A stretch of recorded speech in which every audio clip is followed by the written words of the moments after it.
Let's get into some shite.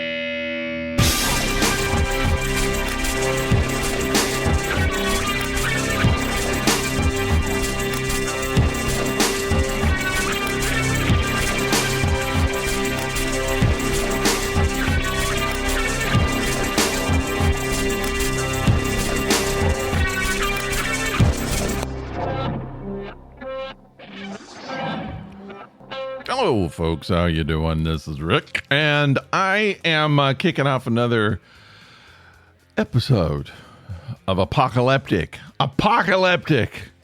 Depends on how you say it. This is a year. We're doing a year of Apocalyptic, and let me give you a little behind the scenes of podcasting, and not just podcasting in general, especially this podcast. I'll give you behind the scenes. I have.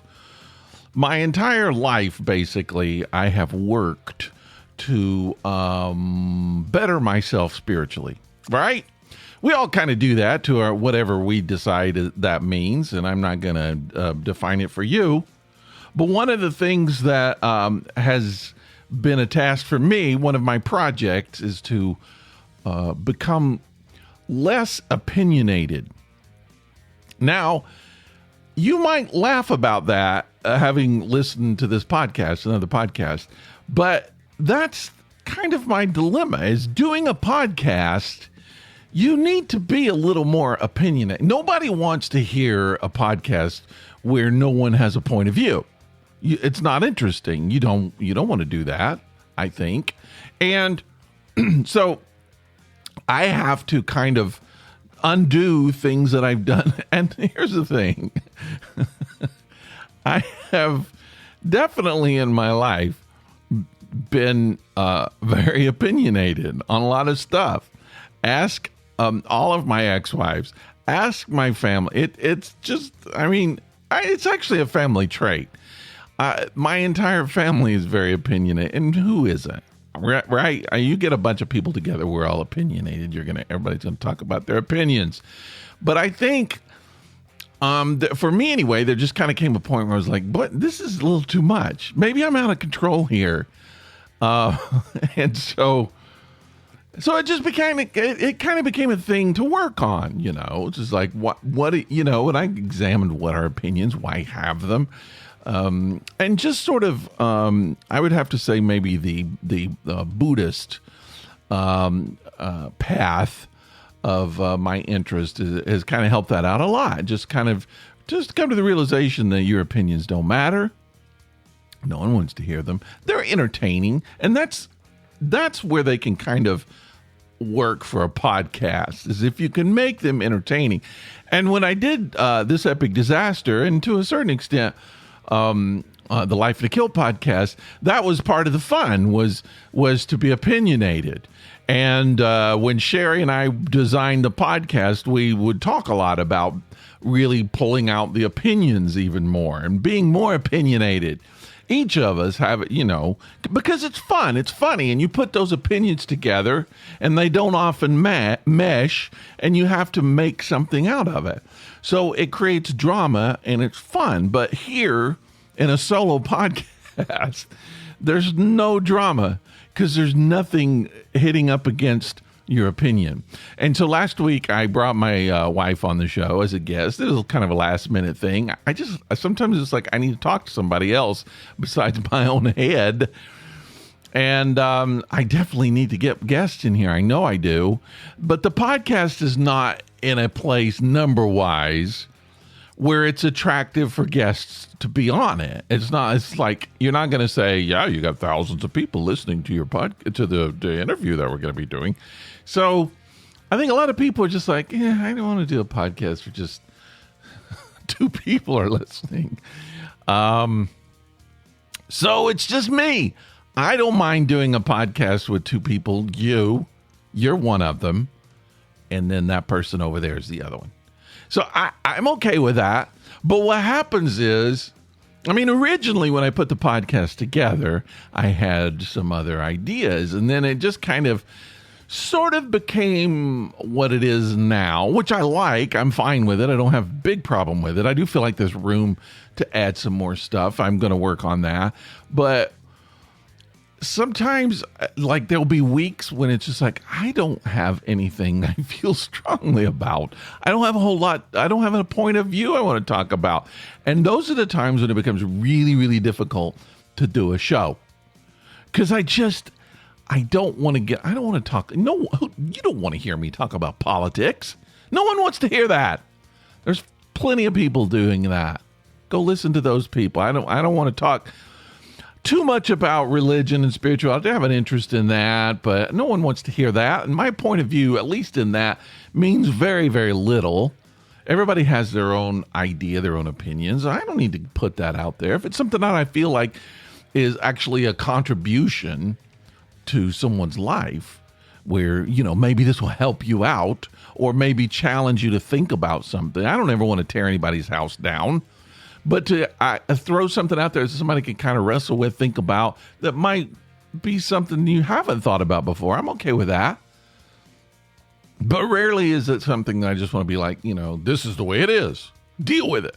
I think that's so egotistical.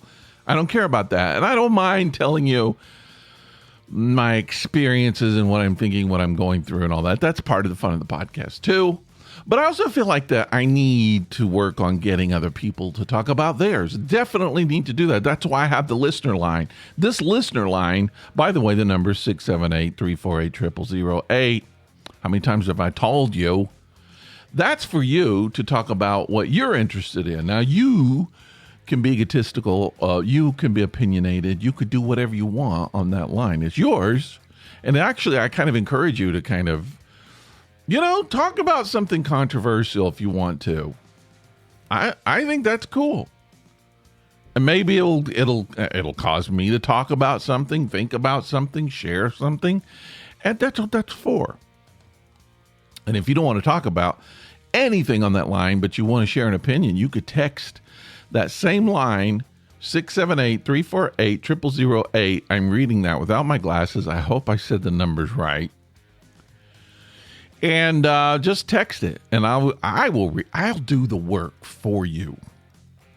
You don't have to share your name if you don't want to. It's always nice to do that. I also need to be checking I have this great podcast recorder, and I need to check it because last week I was well into the show, more than halfway, and I looked down and I hadn't even pushed record. My wife and I, we just talked to each other. We said some cool things. We tried to repeat a few of them, but there were a lot of cool or even funny things we didn't pull back out. So I got to watch it because it's hard. You got to think of all the buttons to push. That's the thing about podcasting. It's not as easy as people think it is. You get behind a microphone and try to do a show for a year by yourself. Talk to yourself for a year. It isn't easy. And if you can do it, I don't know. Do people want to hear it? Do people even want to hear this? I don't really know. No one tells me. No one tells me. All right. I'm going to talk to you a little bit. We're in autumn. It's autumn. Finally, I wait for this time of year all year. This is it. I get a month, maybe two, and that's good. It's October, great. I love it. Possibly my favorite month. November, close second. December, pulling in the third. Those three, that's all I care about. If my year could be that, I'll be fine. But we're in that, and now it's early fall, early autumn, and I'm excited, and I'm trying. I don't want to miss it. There's a lot of pressure not to miss it. You know what I'm doing today? Listen, I'm going to tell you what I'm doing today. I'm going to my storage, my attic. I'm getting the Halloween boxes down. Yes, I am. Putting up the decorations. There's already people in our neighborhood that have their Halloween decorations up and have had that up for, 3 weeks. I feel like I'm behind.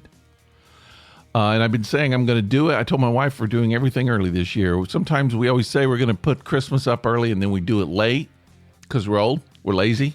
My grandmother sometimes wouldn't put up a tree, and that didn't make sense to me when I was a kid. I was like, why? Why are you putting a tree? How do you have Christmas with no tree? And it's because she was like, I don't have the energy. I don't want to do it. I don't want to put it up. I don't want to take it down. And I'm not even sure I want to smell it all year. So I understand that so much more now. But I also, I'm a decoration person. So I'm going to get that. We're going to put that up. I don't have a problem with the indoor stuff. It's the outdoor stuff I have a little problem with. My wife likes to do that, but I also have to, we have that little, the little thing that you put in the ground and it makes ghosts appear on the side of your house, flying around, little lights, LED light thingies. Well, I don't know what it's called. I believe it's actually called the LED light thingy, but I've got to put that out. And that requires a special electricity, hooking things up. We don't have an outlet in the front of our house, so we got to rig that up. And then we're going to have ghosts in our house. And the object, of course, is to scare people and make them have a wreck. That's what you want. That's why you want ghosts on the side of your house, I think. So that's happening today. Going to grab down the boxes and go through them. Hopefully everything is still there. I'm getting a little excited, though, about it. There's so much to do. And Halloween parades and all that stuff coming up really, really soon. They say, I'm hearing this is a year they're having, it's a El Nino. I feel like they say that every freaking year, but El Nino winter we're going to have. I don't know what that's supposed to be. Is it a winter with a hat? It's going to have some nachos with it. What is an El Nino winter? I know it's some kind of weird thing that happens in the ocean. Is it the Pacific or the Atlantic? I don't remember. Atlantic probably.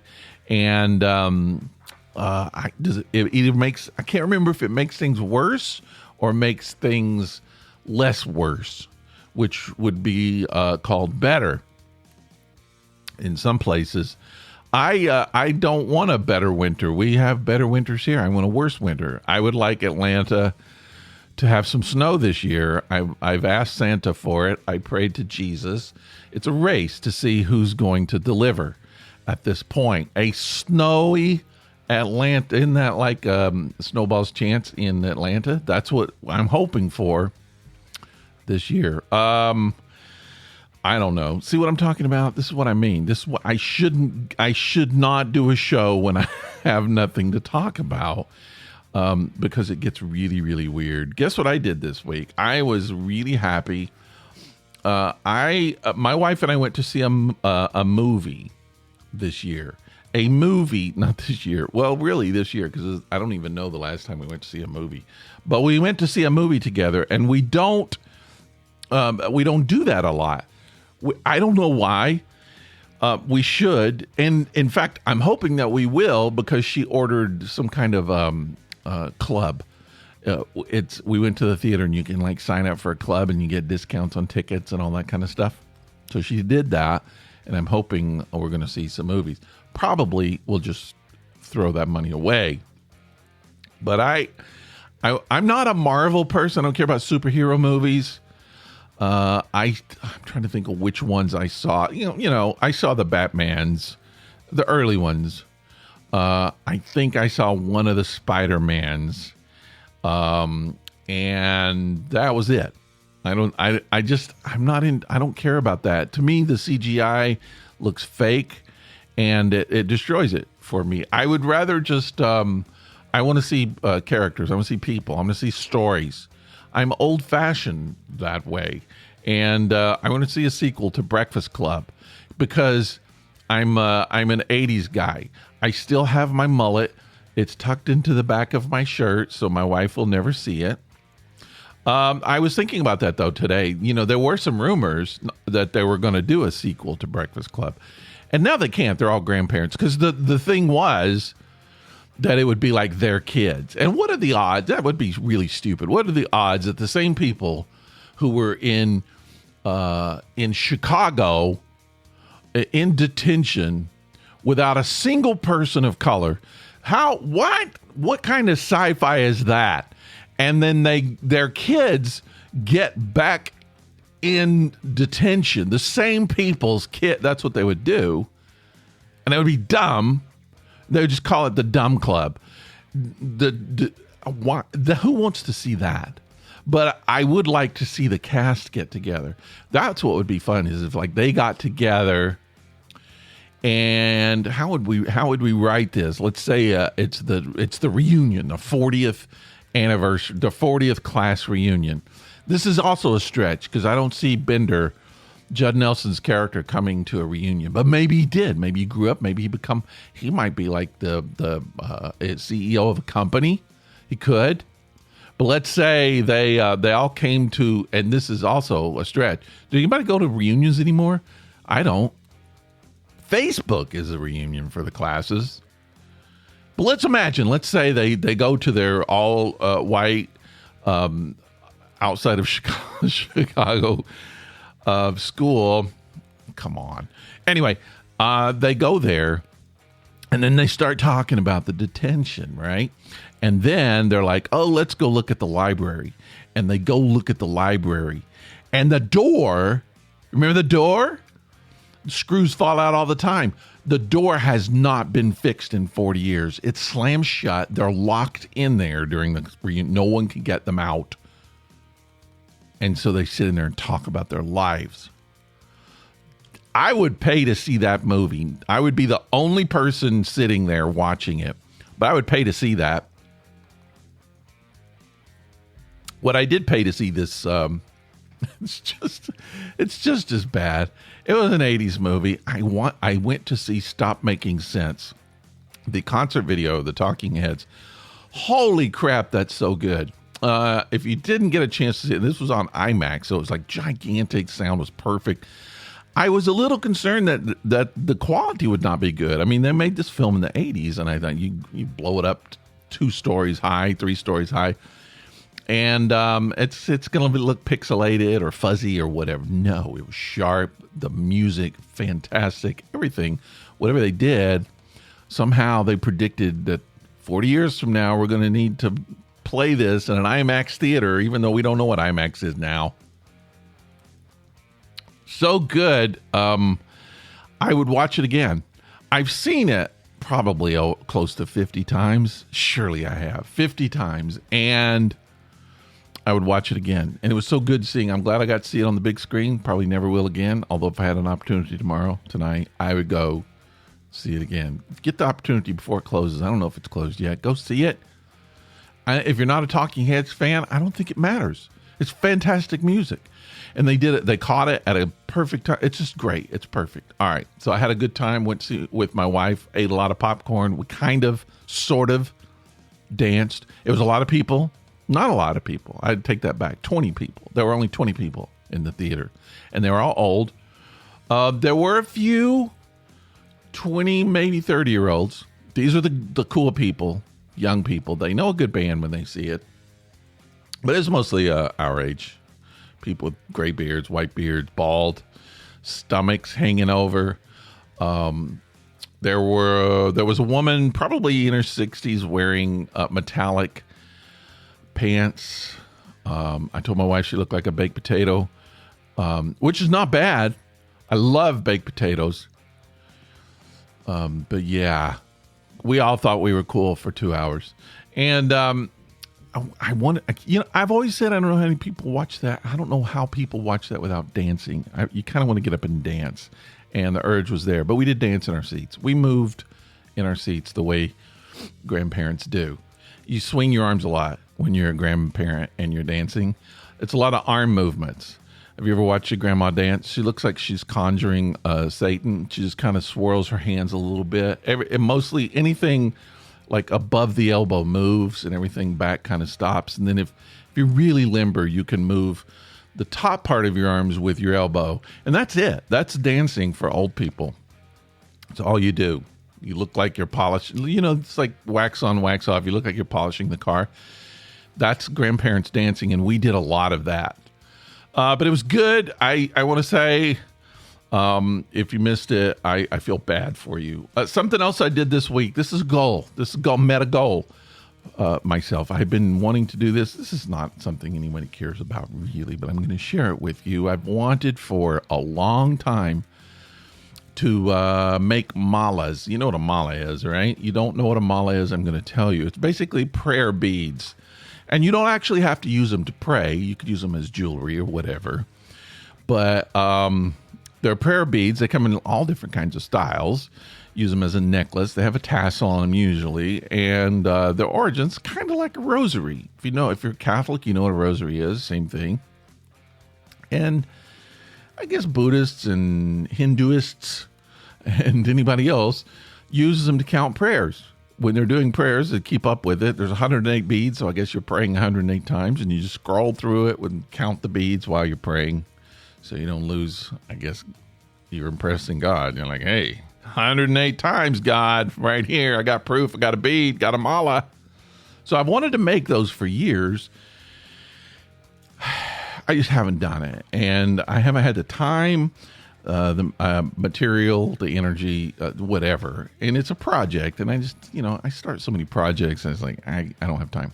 So this week, I decided I'd actually made the time to do it, and there was a lot to learn. It wasn't that easy, so I learned to do it, and I actually completed 2 of them, which I'm very impressed with for myself. No one else probably is, but for me, it was really cool. And there's a lot that can be done with it. And when doing research, I found out that people have made some really, really interesting custom versions.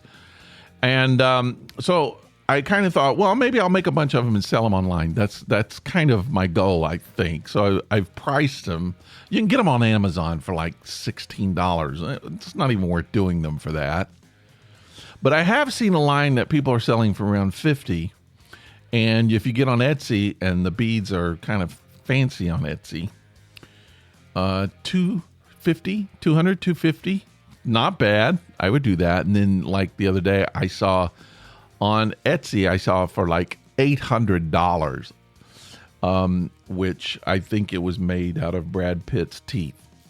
I'm not sure, but why else would you pay that much for a mala? Anyway, yeah, so I did that, and it looks awesome. It looks really cool. I'm kind of addicted now, so I gotta pace myself.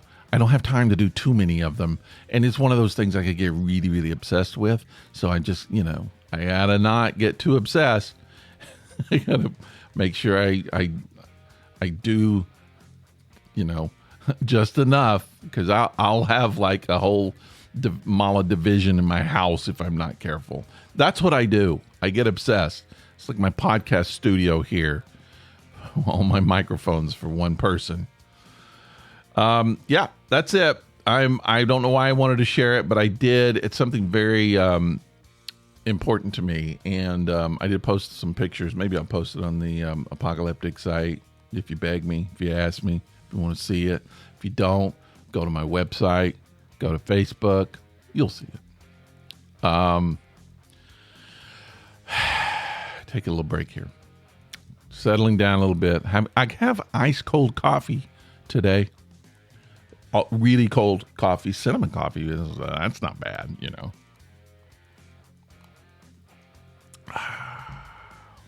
Thank you. Well, that was a nice little break, wasn't it? I'm still working on some Halloween stories. If you want to contribute, that'll be fine. Whether I end up doing it or not, I don't know. I've been thinking maybe even some kind of writing of some sort throughout the entire month of October would be nice if I can manage that. So maybe I'll do that, even if it's a poem. Here's what I was thinking. I was thinking of doing 5-minute stories. So we call it like 5-minute Halloween, 5-minute trick-or-treat, 5-minute something. And just 5-minute horror stories. That could be good. And then we could read them throughout all of October. I know I don't have enough listeners to do tons of them like we used to do back in the old days. The Life of the Kilt podcast when we did Kilt of Horrors. That was fun. But 5 minutes, if you want to write one, send it to me. If not, I'll see what I could do. See if I could do it myself. But yeah, that may be the direction that I go for Halloween. And then I'm kind of working on what's the word I want to look at? Power boosting, changing the show. You get to a year and you're like, what do we do? Do we want to stop it? Is it worth doing? And I think that's you could argue that maybe just, let's pull the plug. But I don't know. I have fun doing it. Whether anybody listens, I don't know. I have fun doing it. So I feel like I keep it going mostly like it is, but I'm going to interject some new things into it, some new features and some ideas that I had at the very beginning that I kind of dropped. Going to put those back in. So at next year in January, you'll probably notice some of that. Here's what I want to talk about today before I say goodbye to you is just about what I have kind of discovered at my age. You can't say any of those kind of things without really sounding like somebody's dad or grandpa. I'm sorry. What it's all about. And it isn't even that, not what it's all about. But let me just say this. I have come to realize that existence, life, is about nothing more than just experience. First of all, that's what life is, right? Life is no more than experiencing. That's all you do in life is experience things. Even if it's nothing, you're experiencing nothing, right?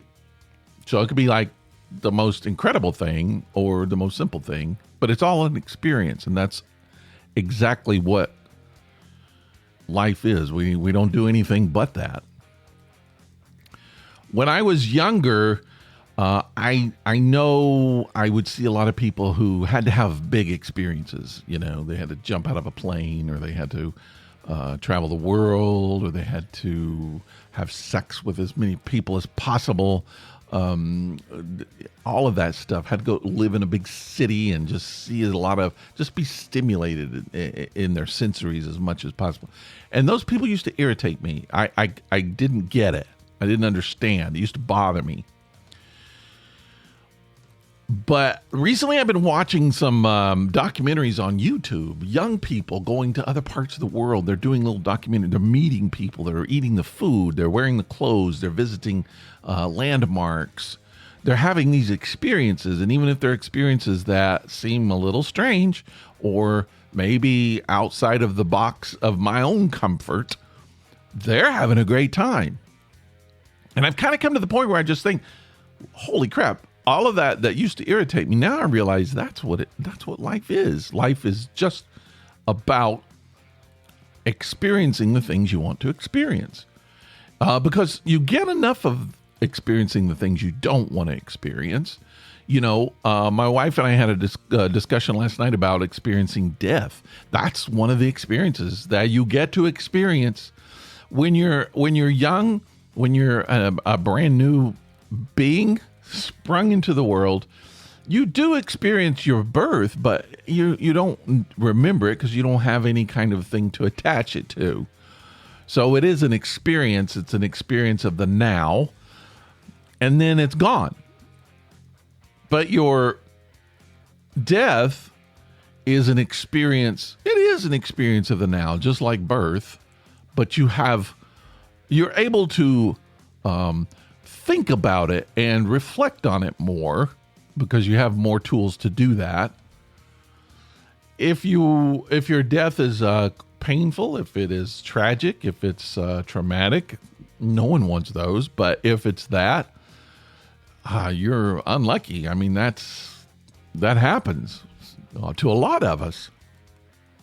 But if you're one of the lucky, then you get a chance to kind of, I don't know, if you die in your sleep, you get a chance. You don't even get a chance to know that you're dying. But if your death is a process, and my wife and I were talking about her mother who knew she was going to be dying, or knew she was dying, or had pancreatic cancer in like August, and then by November she's gone. So she knew it. She was aware of it. And it just kind of became obvious to us that at some point she just accepted that. She was like, all right, I'm going to do this ride. I'm going to take it. She never complained. But she did it, and she seemed to be doing it with awareness. And that's part of the experience. But I think if you look at, so a lot of religion and a lot of spirituality is about trying to deny you certain experiences, trying to limit your experiences, because a lot of religions have decided, for whatever reason, that certain experiences are bad or evil. Whether they are or not, I'm not going to even discuss that. I'm just saying that's what they've decided, so you need to limit it, or God's going to be mad at you. And then you get to a point at the end of your life when you just kind of reflect and go, you know what? I should have done more. I should have had more experiences. And maybe not that I should have had sex with 5,000 people. Although, if you're Wilt Chamberlain, go for it. But you maybe you could have done more. Maybe you could have felt more, seen things. Do we take that with us? If there is an afterlife, and I don't know, I'm not there. I don't think a whole lot about an afterlife. But if there is that, isn't that possibly the only thing that we can take with us? Is like memories or experiences that have changed us somehow? I tend to think that if there is an afterlife and we do survive this life, we're just like pure consciousness, and that kind of gets wiped out. Any kind of ego gets wiped out, right? It's like an etch-a-sketch. We get into the afterworld, somebody shakes us up. We start with a whole new slate. We're still there. Same thing. But we don't have the pictures anymore. But I don't know. Some people seem to remember things here. People believe they're Joan of Arc or Henry VIII or Mary Tyler Moore. I don't know who I was. I got some ideas. I've thought about it, talked about it before. But if it's true and we take those things with us, doesn't it make sense to have as many positive experiences as possible? If that's your baggage, if that's your luggage that you're going to take it to the next world, you could get them. Go get it. Go have some fun. I think that I've just come to the point now as I've gotten older that that's what life is about. And as long as you are not hurting someone, as long as you're not hurting yourself, and as long as you're not doing anything that will turn into something that's hurting people, why not just do whatever you want to do? Have a good time, have fun, have experiences, collect your experiences. See what things taste like. See what things smell like. See what it feels like to sleep underwater in a hotel, an underwater hotel, or in Antarctica, or eat caribou, or I don't know. Things you don't normally do. Doesn't it make sense to go do those? I'm just at a point now where I'm just like, that is it. That's what it's about. But you have to be careful, because here's where I am right now. You could become an experience junkie. Experience could become your drug. And I think that it's a weird balance, because you want to have those experiences, but sometimes people seek experiences so that they can cover up or not experience being the experiencer. Does that make sense? Because there's something, someone, some whatever that is experiencing those things, apparently. I'm not going to get too heavy into it, but something's back there. The experience is happening. And some people can't face that for whatever reason. And so they either can't find it, they don't know where to look. And so they just keep piling more experiences so they don't have to look. And I think it's important to kind of pause every once in a while in the middle of those experiences And that's what meditation is. That you kind of come to the point where you silence all the experiences for a few minutes. You are experiencing silence. You're experiencing not experience. And there's something about that that's very important. And then it's like grounding yourself in a way. And it makes the experiences more valuable. I've said this, I think I've seen it on the podcast before. It's just like at my age, as I get older, and I go out and I just I go in public and I look at people, and people just seem more beautiful as I get older. Faces, the variety of faces seem more beautiful. And kids and young people just doing things that they like doing that are fun. There's such a tremendous beauty in that. I love it. I can just sit and watch it. And I love knowing that people are happy and they're making themselves happy, and no one knows what they're doing. We don't know. We don't have a manual. We're just trying to do what we can do to have a good time. And there's a beauty in that, because we're all going to come to the point, just like my mother-in-law, where we're in a bed and we're not going to get back out again. And are we ready for that? I'm not ready right now. I definitely don't want that. But let's get as much experience as we can. Let's go dance in the movie theaters. Let's lock ourselves in detention with Anthony Michael Hall. I don't know why I said that, but I think it's important. Have as many experience. What else you got? What do you got? It's all about experiences, not denying yourself experiences at all. And I would say avoid denying yourself experiences. Just embrace all and a variety of experience. And October and November and especially December, to me, always is sensory overload. I love it. There's so much to get into. There's so much to see, to smell, to eat, to just exist. And I would challenge you this autumn and have a good time while you're doing it. That's what it's going to be about. Get you some friends, family. Go just enjoy yourself. Do your own podcast. Hey, you know what? Get an audience if you're going to do that. I think you should.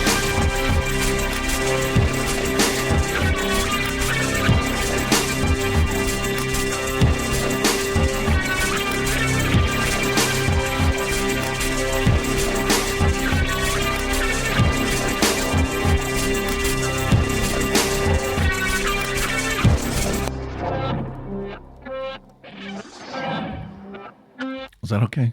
I don't know. I don't really have anything to talk about. Jeez.